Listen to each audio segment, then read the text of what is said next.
Hi everyone, Jeff here from M2C2 to talk about the top 5 mental mistakes actors make when auditioning. Actors, take 5. Whether it's for a particular play, an entire season, a movie, a commercial, or anything else, many actors have funny and often misguided ideas of what an audition is, what's going through the director's mind, and other things that don't serve them well when they have to put their best foot forward. This mindset can mean the difference between landing the part and being unhappy and unemployed. So let's get to it. Number 1. Thinking that the director is looking for you to fail. A lot of young actors have a pretty strange idea of what's going on in the director or casting director's mind behind that table. Many actors are terrified of auditions because they just know that the director is waiting for them to fail and on the brink of telling you to get out of the room and never audition for them again. Get out of here, you fraud! Never darken my doorstep again. If you want to stay, stay, but otherwise, get out of here! Nothing could be further from the truth. Directors don't want you to fail.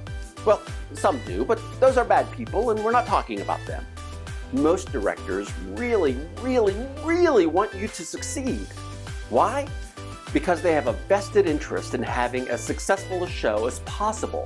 There's an old saying that 90% of good directing is good casting, and I disagree with that a little bit. I'm not the best with numbers, but let's say 112% of good directing is good casting. If I, as a director, have miscast even one essential role, I can irreparably damage the production. Truthfully, I am looking for the perfect person to cast in each part. A person that not only looks like the picture of the character in my head, but also embodies that character perfectly. I am also looking to be surprised, to find someone that I couldn't have even imagined that character being before you walked in the door.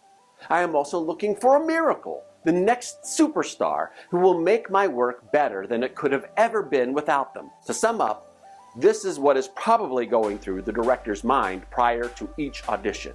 Oh God, let this be the one. I don't want to be here anymore. I want to find the perfect cast and go home. Maybe get a drink, take off my shoes, relax. But I can't. What if I can't find the right cast? I'll be fired, destitute, homeless. I'm doomed. Good directors want you to succeed. You know you are in a room with a good director when they are kind and attempt to create an atmosphere for you to give them your best work. But don't sweat it too much if they are writing a lot of stuff during your audition. They might be writing, "Hire this person immediately. They're the one I've been searching for." Thinking an audition is about quantity over quality. A lot of actors think that if they are given 3 minutes, that they have to hit as close to those 3 minutes as possible without going over. In their minds, an audition is something like The Price is Right. And if you hit 2 minutes, 59 seconds with an introduction, then you have the absolute perfect audition. Again, this is not so accurate. Honestly, it's better to have a minute and a half of amazing audition material than 3 minutes of okay audition material. 1 1,000, 2 1,000, 3 1,000, 4 1,000. 4 seconds. That's all it takes for someone to form an opinion about you. After 15 seconds, a person can pretty much have all the information they need to have a fully formed opinion about you, your work, whether they are going to like you or not, and so on. File this under F for fair, life is not. But that's just the facts of the situation. The first 15 seconds are absolutely vital in your audition. That's pretty much you walking through the door and introducing yourself. By the time you get to your audition, I, as a director, am already pretty sure what parts I want to consider you for and how seriously I am considering casting you in those parts. That doesn't mean that I've fully made up my mind, and a lot of other factors will sway my decision one way or another.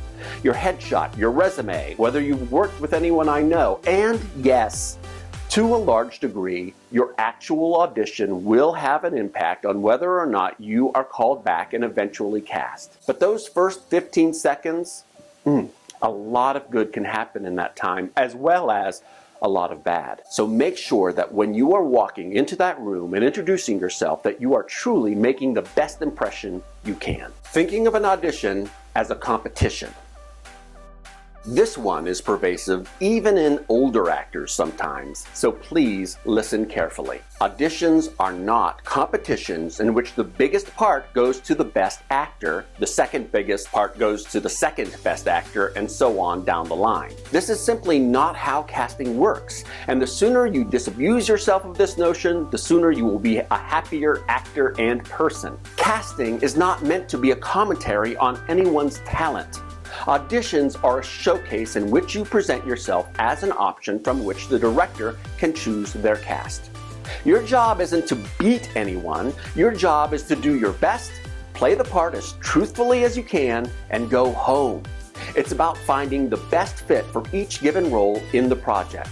Most of the time, that has absolutely nothing to do with you. There are so many reasons you can find yourself not cast. You might be too tall or too short compared with the lead who was cast months ago. You might remind the director of his ex-girlfriend who cheated on him with his best friend and broke his heart. Damn you, Lisa! You might be too expensive. Equity actors run into this problem a lot. The producer might want the director to cast his kid in that part, and if he doesn't, no dinero. Again, auditions have very little to do with you or your talent. The only thing you have control over is whether you do your best. Coming in friendly, prepared, and ready to showcase your best work isn't half the battle. As far as you're concerned, it's all the battle. No other actor in that waiting room with you is your enemy or even your competition. The only competition is with yourself. You have no control, zero, zip, zilch, over how another person does in their audition, good or bad. So why spend any energy worrying about it? You only have control over yourself. Did you prepare? Did you eat breakfast? Get enough sleep? Brush your teeth? The auditions I think about that I didn't get are the ones that I could have done better, but didn't. For some, I was overconfident in my ability to memorize. Maybe I didn't find time to really sit with my sides or my monologue. Maybe I stayed up too late with my friends the night before. I didn't get cast, and I may have had I done a better job at making sure I put my best foot forward. The auditions I never think about are the ones in which I did my absolute best and I just didn't get the part for whatever reason. Sure, I can always do better, but all things considered, I did the best I could at the time, and that's got to be enough. No one beat me at the audition because I know I wasn't competing with anybody. It's just part of the job. Thinking that you are only auditioning for that specific project or role. Okay, so you are auditioning for something that you're kind of, maybe, sort of right for, but not exactly right for. Maybe you think that there's not a chance you're going to get this role, especially because you saw a million other actors in the waiting room that are way more right for the role than you are. Look, go in and do your best anyway. First, you have no idea what's in the director or casting director's head. You have no idea whether you are going to be exactly what they are looking for, but had no idea until they met you. This can happen, has happened, and will continue to happen a million times over, so do not sweat it. Second, even if you're not right for the role, unless the director or casting director is retiring tomorrow, you are basically auditioning for every future project they will ever be involved with from here on out. If you do a great job, go in friendly and well prepared, give a dynamite audition, then they will remember you the next time you are in front of them. If you continue to be your awesome self, they will begin to actively try to cast you in something in the future. They'll probably feel bad for not working with you sooner. No director doesn't want to work with a talented actor who might be good to work with. And even if they can't cast you, they might know a friend who is looking for someone exactly your type. Directors talk to each other, believe it or not. Oh, and there might even be another part in the same movie or play that they might think will be even better for you. In short, no audition is a waste of time if you prepare and put your best foot forward. By going to that audition, you might be simultaneously auditioning for something awesome a year, 2 years, 5 years down the line and not know it, thinking that the director is the only person auditioning you.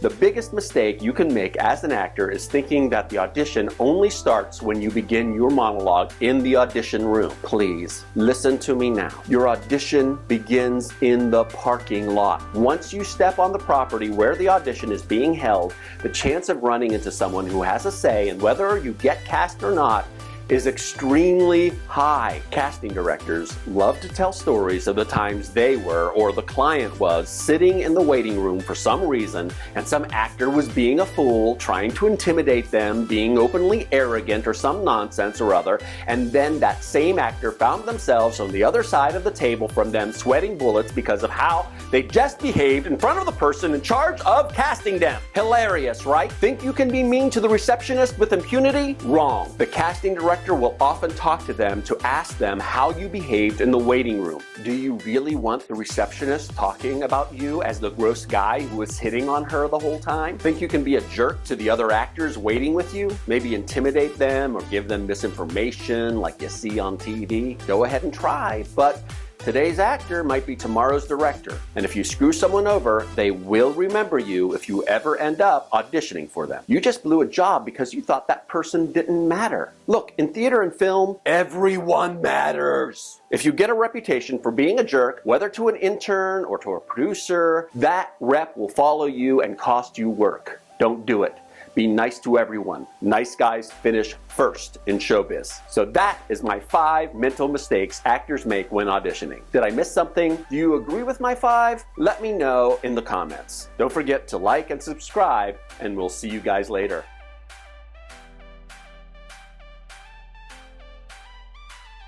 Hi, this is Jeff. Just a friendly reminder to sign up for my new workshop on Wednesday, March 4th from 6:30 to 9:30 at the Universalist Unitarian Church of Farmington. We're going over auditions. And since audition season is coming up, I suggest you come by, learn a few tricks. Don't forget, it's totally pay what you can, but you have to sign up by going to my website, www.michigancheckoff.com. See you guys later.